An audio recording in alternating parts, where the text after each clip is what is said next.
Well, I'm actually hanging out in my daughter's room. It's actually the quietest room in the house right now. On her bed, in her tent. Anyway, I just got back from Hume Lake Retreat and still trying to process the weekend.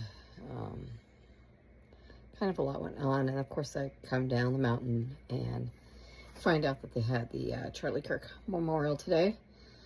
And so I figured I'd give some thoughts about what I've been processing with women's retreats. So I'm going to say probably, I don't know, I'm going to say I'm one of those stubborn prodigal kids that God loves, okay? I'm always, I don't know, getting myself in a heap of a mess of trouble all the time because I think I know better instead of God. Big, huge pride issue there that I need to obviously repent and work on.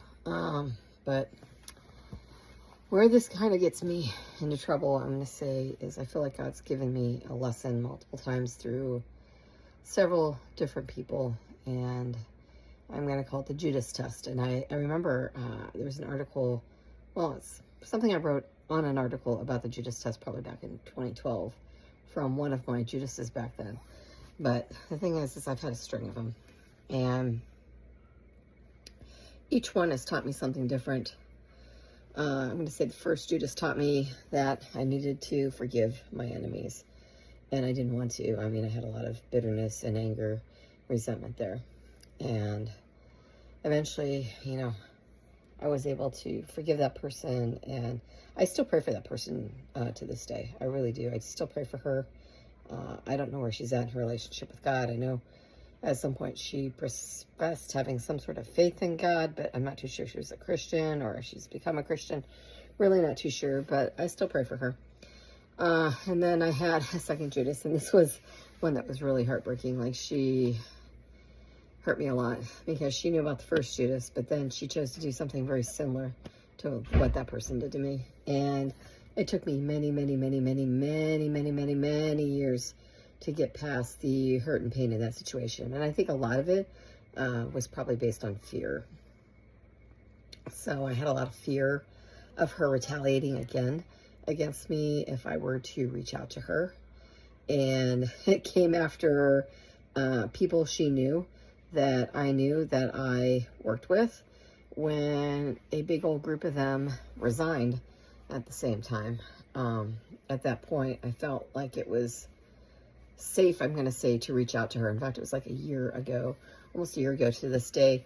Actually, it would have been the 22nd of September, not the 21st, because the 21st of September was a Saturday, and the 22nd was a Sunday, and now it's the 21st of September, a Sunday the following year. But anyways, I came down the mountain of Hume, and I sent that lady an amends. And surprisingly, she was receptive of it, and she kind of gave her version of an amends, and we kind of made amends at that point, but no reconciliation took place, and that was fine. I mean, a lot of time has passed, and I understand that, she still has a lot of healing to do herself, and I can respect that, and I still pray for her to this day, and I, wish the best for her, pray for her salvation, pray that God heals her, etc., etc. And then I'm going to say the third Judas crossed my path. I don't know. That situation I feel bad about, because you think you reach a point in your healing journey, and especially, I'm going to say I have a lot of trauma history, so a lot of complex trauma. And I thought I had reached a pretty good place of healing when, Judas number 3 walked into my life. And I thought, okay, we'll try this again. And I saw some initial red flags that reminded me of Judas number 2. And I was thinking, okay, either this is going to be a lesson or a blessing, So I wasn't too sure which way it was going to go, but it did bring up some stuff for me. And the thing that was really kind of bad about this whole situation is this was right after I had made amends to Judas number 2. And so that brought up a lot of stuff for me emotionally, a lot of feelings for me emotionally that I had to work through. And I, was looking up stuff at the time, trying to wrap my head around that situation, trying to work through my own healing stuff. And sometimes I found, resources or videos and stuff on Facebook, and I'd post it to my timeline.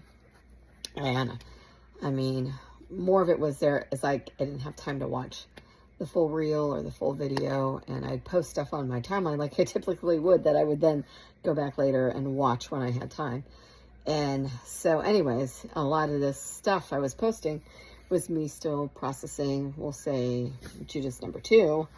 And lo and behold, unbeknownst to me, I guess Judas number 3 and Judas's minions or friends or whatever you want to call them at the time were monitoring a lot of what I was posting, and they would take it back to her, or she saw it herself. I'm really not too sure. It's really kind of unknown in terms of exactly how that all unfolded, but I get the impression that Judas number 3 personalized a lot of stuff, that it was directed at her, when maybe indirectly it may have been, because there are a lot of similarities, like I said, between Judas number 2 and Judas number 3.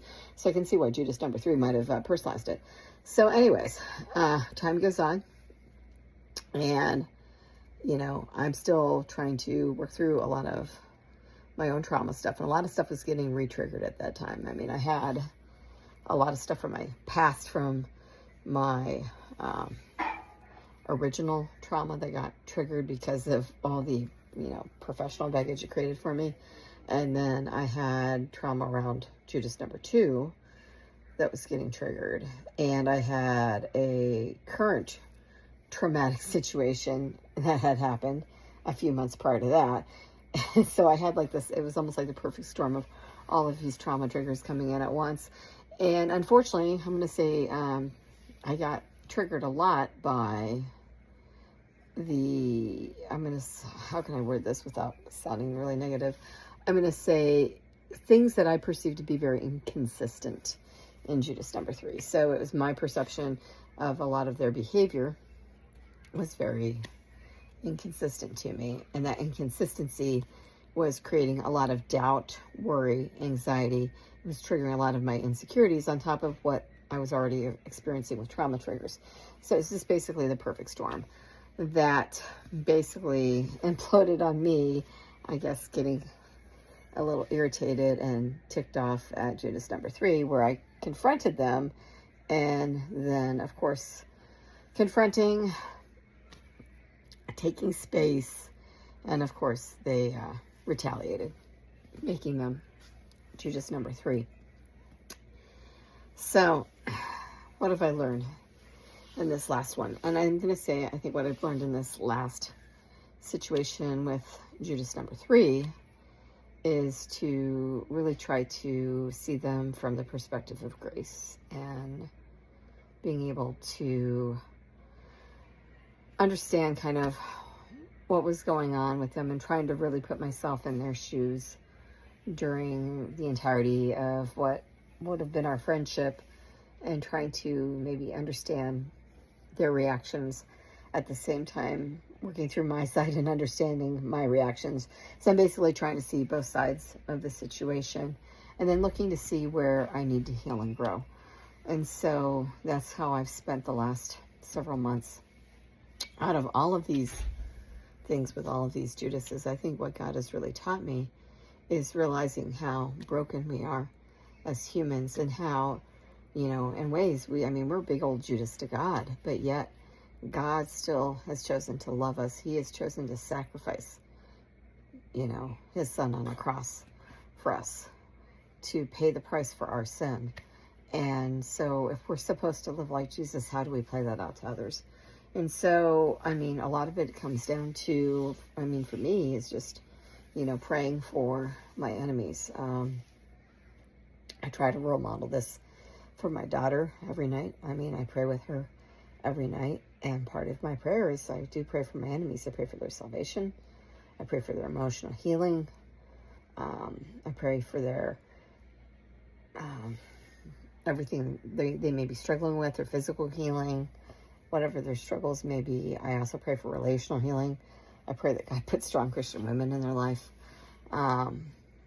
Anything that would turn them to Christ. And so this week up at Hume, I guess, Megan, I love Megan. She's a wonderful, wonderful woman of God that is always up at Hume Lake. And she's like the leader of the women's ministry there, and at her church, she's the women's pastor. But it's been a pretty interesting weekend, because I had a bunch of rocks on the stage, and we were supposed to go up and write a word on it. And I think the word that I put on my rock was reconciliation.